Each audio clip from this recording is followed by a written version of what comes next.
का रोड बना है चंद्रप्रकाश जी उसमें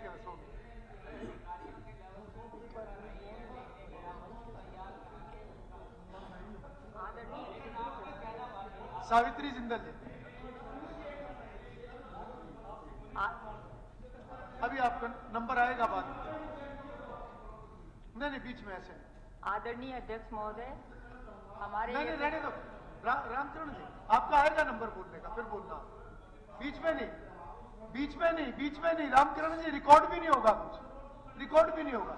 नहीं ऐसे नहीं, ऐसे डिस्टर्ब होता है ऐसे। आप चलिए मैडम, आप कंटिन्यू कीजिए। आदरणीय अध्यक्ष महोदय, हमारे यशस्वी प्रधानमंत्री नरेंद्र मोदी जी ने सबका साथ, सबका विकास और सबका प्रयास के मूल मंत्र पर चलते हुए आदरणीय श्री मनोहर लाल जी ने वर्ष 2020 में हरियाणा में बजट पूर्व परामर्श की एक अनोखी प्रक्रिया शुरू की थी। उसी को आगे बढ़ाते हुए मुख्यमंत्री जी ने हरियाणा में तीसरी बार बनी सरकार का बजट रखा है। आदरणीय अध्यक्ष महोदय, हरियाणा सरकार का 2025-26 का बजट एक प्रगतिशील दस्तावेज है जो समाज के सभी वर्गों के विकास पर केंद्रित है। मुख्यमंत्री द्वारा प्रस्तुत यह नया बजट वास्तव में सराहनीय है। इसमें शिक्षा और स्वास्थ्य जैसे महत्वपूर्ण क्षेत्रों पर ध्यान केंद्रित करना यह दर्शाता है कि सरकार की नीयत में आम जन के उत्थान की चिंता है। यह बजट भविष्य के हरियाणा के निर्माण की दिशा में भी एक मजबूत कदम है। यह बजट राज्य के युवाओं, किसानों, मजदूरों और व्यापारियों के विकास पर आधारित है और विशेष रूप से महिलाओं और उनके सशक्तिकरण और उत्थान के लिए कई महत्वपूर्ण प्रावधान करता है। महिलाओं को प्रति माह 2100 रुपये की वित्तीय सहायता देने के लिए लाडो लक्ष्मी योजना को लागू करना बहुत ही बढ़िया कदम है। बजट में महिलाओं के सशक्तिकरण और उत्थान के लिए उद्यमिता को बढ़ावा देने का मैं पूर्ण समर्थन करती हूँ। बजट में महिला उद्यमियों को प्रोत्साहित करने और उन्हें अपना व्यवसाय शुरू करने में मदद करने के लिए कई योजनाएं शामिल करना एक ऐतिहासिक कदम है।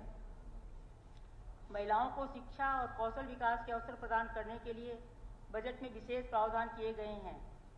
मुझे विश्वास है कि इसके माध्यम से महिलाओं को रोजगार के बेहतर अवसर मिलेंगे और वे आत्मनिर्भर बन सकेंगी। कृषि क्षेत्र में महिलाओं को प्रोत्साहन देने का वायदा किया गया है। महिला किसानों को डेयरी स्थापित करने के लिए 1 लाख रुपये तक का ब्याज मुक्त ऋण प्रदान किया जाएगा। कृषि, बागवानी, पशुपालन और मत्स्य पालन विभागों की विभिन्न योजनाओं को महिला उन्मुखी बनाया जाएगा। इन योजनाओं के तहत महिलाओं द्वारा लिए गए 1 लाख रुपये तक के ऋण पर कोई ब्याज नहीं लिया जाएगा। 1 लाख रुपये तक के ऋण पर कोई ब्याज न लेना सरकार की मंशा को स्पष्ट करता है कि वो महिलाओं के उत्थान के लिए कटिबद्ध हैं। सरकारी संस्थानों, पंचायतों, शहरी निकायों, शैक्षणिक संस्थानों और अन्य सरकारी भवनों में चल रही कैंटीनों के 1/3 टेंडर महिला स्वयं सहायता समूहों को प्राथमिकता के आधार पर आवंटित किए जाने की योजना भी बहुत अच्छी है। युवकों को नशे के जाल से बचाने के लिए संकल्प नामक नए प्राधिकरण का गठन करने का प्रस्ताव लाभकारी है। यह प्राधिकरण प्रदेश में नशीली दवाओं की मांग और आपूर्ति को कम करने के लिए काम करेगा। मैं आपके संज्ञान में लाना चाहती हूँ कि हिसार में गुलजी महल के साथ लगती पीली कोठी युवाओं के नशे की गतिविधियों का केंद्र बनी हुई है। विगत दिनों वहां नशा लेते हुए एक युवक की मृत्यु हो चुकी है। आपसे आग्रह है कि इस पीली कोठी में युवाओं की नशे संबंधी गतिविधियों पर नकेल डाली जाए और इस क्षेत्र को किसी लाभदायक कार्य के लिए प्रयोग हेतु विकसित किया जाए। आर्टिफिशियल इंटेलिजेंस मिशन की स्थापना से 50,000 से अधिक युवाओं और पेशेवरों को अत्याधुनिक तकनीकों में प्रशिक्षित करने पर युवकों को नए रोजगार के अवसर के लिए तैयार होने में मदद मिलेगी। युवा उद्यमियों को प्रोत्साहित करने और उन्हें स्टार्टअप शुरू करने में मदद करने के लिए कई प्रावधान किए गए हैं। इसके लिए हरियाणा वेंचर कैपिटल फंड में 2000 करोड़ रुपए का फंड निर्धारित करने से युवाओं के स्टार्टअप्स में निवेश को बढ़ावा मिलेगा। रोजगार सृजन मिशन हरियाणा 2047 के तहत हरियाणा में 50 लाख नए रोजगार पैदा करने की योजना बहुत सुंदर है। इससे बहुत लोगों को फायदा होगा। हर 10 किलोमीटर में मॉडल संस्कृत स्कूल की स्थापना से शिक्षा में गुणवत्ता की बढ़ोतरी होगी। इसके अलावा छोटी कक्षाओं से विद्यार्थियों को विज्ञान, प्रौद्योगिकी विषयों में रुचि बढ़ाने के लिए वित्त वर्ष 2025-26 में 615 अन्य राजकीय वरिष्ठ माध्यमिक विद्यालयों में एक नई विज्ञान, प्रौद्योगिकी, इंजीनियरिंग और गणित लैब स्थापित करने की योजना प्रशंसनीय है। माननीय अध्यक्ष महोदय, मैं एक और प्रार्थना करना चाहती हूँ कि ज़्यादा संख्या में सरकारी स्कूलों को इंग्लिश माध्यम में बदलना जरूरी है ताकि हमारे बच्चे बेहतर शिक्षा प्राप्त कर सकें। इससे उनके करियर और भविष्य के अवसरों में वृद्धि होगी। सफाई कार्यों के लिए अनुसूचित जाति के सदस्यों और महिलाओं द्वारा गठित सहकारी समितियों को प्राथमिकता देना भी बहुत सराहनीय है। मेरा निवेदन है कि हिसार शहर में डेयरियों को शहर से बाहर स्थानांतरित किया जाना है। ये सीएम अनाउंसमेंट का हिस्सा है। डेयरियों के कारण सड़कों पर गंदगी की समस्या बनी रहती है। इसके अलावा सड़कों पर घूमते पशु दुर्घटनाओं का कारण बन रहे हैं। 2025-26 के बजट के अनुसार रोहतक और गुरुग्राम में बने मल्टी लेवल पार्किंग की तर्ज पर राज्य के सभी प्रमुख शहरों में भी मल्टी लेवल पार्किंग का निर्माण किया जाएगा। मेरा आग्रह है कि इस योजना में हिसार को प्रमुखता से शामिल किया जाए। और मैं भी ये भी बताना चाहूँगी कि मुख्यमंत्री महोदय द्वारा हिसार शहर के पुलिस थाना के पास एक बहुमंजिला पार्किंग बनाने की घोषणा की गई थी, लेकिन इस पर अभी तक कोई काम नहीं हुआ है।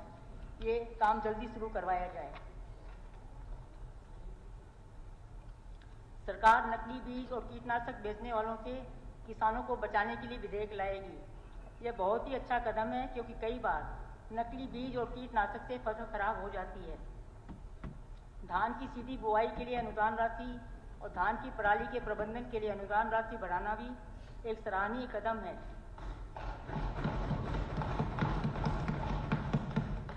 अंबाला, यमुनानगर और हिसार में क्रमशः लीची, स्ट्रॉबेरी और खजूर के लिए 3 नए उत्कृष्टता केंद्र स्थापित करने की मंशा एक बहुत सराहनीय कदम है और मैं इसके लिए मुख्यमंत्री जी को बहुत बहुत धन्यवाद देती हूँ।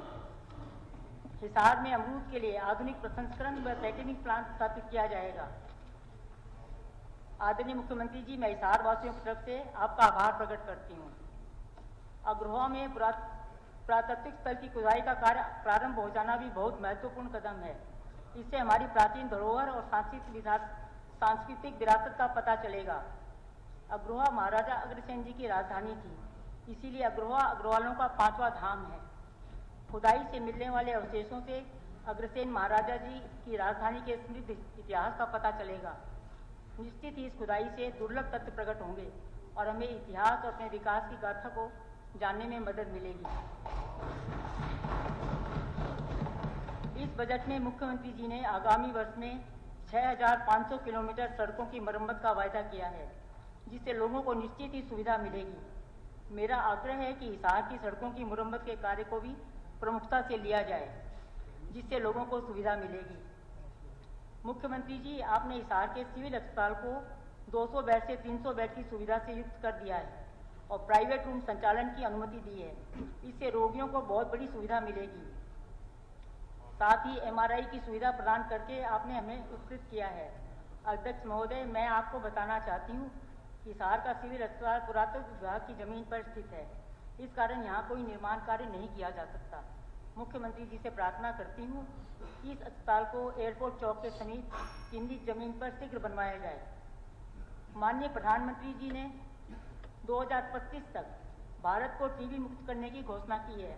हिसार का वर्तमान टीबी अस्पताल जर्जर स्थिति में है। इसे प्राथमिकता देकर नए अस्पताल का निर्माण करवाया जाए। अध्यक्ष महोदय, हम हिसार वासियों के लिए बड़ा ही हर्ष का विषय है कि भारतीय विमानपत्तन प्राधिकरण से हिसार एयरपोर्ट का लाइसेंस इस 13 मार्च को मिल गया है।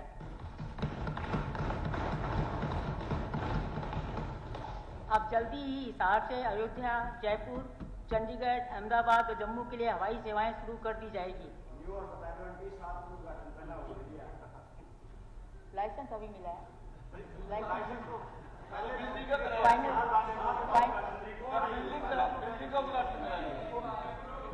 चलिए, बीच में नहीं, बीच में वो बिल्कुल ठीक बोल रही है, वो उस पर कुछ टिप्पणी की जरूरत नहीं। उसके बाद ही पूरा होगा। मुख्यमंत्री जी ने आगामी वर्ष में जन सुविधाओं को उपलब्ध कराने के लिए 4,950 करोड़ का बजट रखा है। मेरा आग्रह है कि हिसार में नई सीवरेज लाइन डालने और पेयजल की लाइन बदलने की आवश्यकता है। इस कार्य को भी प्रमुखता से अमृत 2 योजना के अंतर्गत करवाया जाए। पूर्व मुख्यमंत्री श्री मनोहर लाल जी ने हरियाणा में म्हारा गांव जगमग गांव योजना के तहत 24 घंटे बिजली देने का प्रावधान किया था। मुझे बड़ी खुशी हो रही है कि इस योजना के अंतर्गत 5,887 गांवों को 24 घंटे बिजली दी जा रही है और बाकी बचे 1376 गांव इस योजना का लाभ इस वित्तीय वर्ष में पहुंचाया जाएगा। कुल मिलाकर यह बजट मुख्यमंत्री महोदय की सूझबूझ का परिचायक है। ये हमारे मुख्यमंत्री जी की नई उड़ान का बजट है। इसमें सबका साथ सबका विकास का रंग दिखाई देता है। यह जन जन के विकास का बजट है। उन्होंने कोई भी नया कर नहीं लगाकर एक बड़े वर्ग को संतुष्ट किया है।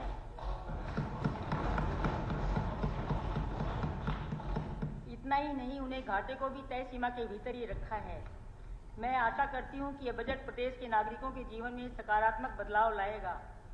मुझे बोलने का मौका दिया, इसके लिए बहुत बहुत धन्यवाद। माननीय सदस्यगण, मैं सदन की जानकारी के लिए बताना चाहता हूं कि सुपर्श्व जैन बाल सदन कैथल के विद्यार्थीगण तथा अध्यापकगण आज सदन की कार्रवाई देखने के लिए दर्शक दीर्घा में उपस्थित हैं। मैं अपनी तथा सदन की तरफ से इनका स्वागत करता हूं। श्री भगवान दास कबीरपंथी।